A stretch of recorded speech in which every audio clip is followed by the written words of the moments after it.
managing director of a company called CHD NLR, Center for Human Development Neurolinguistic Research.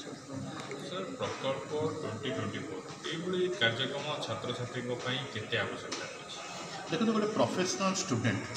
से जो career grow कर general communication ऊपर को जाकि गोटे रिसर्च बेस्ड कम्युनिकेशन सब ओडिशा रे रिसर्च गवेषणा जोटा अच्छी तार डेफिनेटली चाहिदा अच्छी और पिलाने से करूँ आस्था ये जो प्रकल्प करा बोधे 10म वर्ष हो 11th एडिशन 11 वर्ष धरी ये इवेंटा जो चली प्रति वर्ष देखुची क्वालिटी ऑफ रिसर्च पिलांगर बढ़ुची बहुत बाहर बाहर भी पिला आसुंच एवं ये जो सांगठनिक उपर यहाँ शिक्षणीय गोटे स्तर बहुत बनई पिला माने बहुत बेनिफिट होती भी कहबी सबू कॉलेज ये चिंताधारा रखा दरकार एवं रखी this is a very good opportunity for students.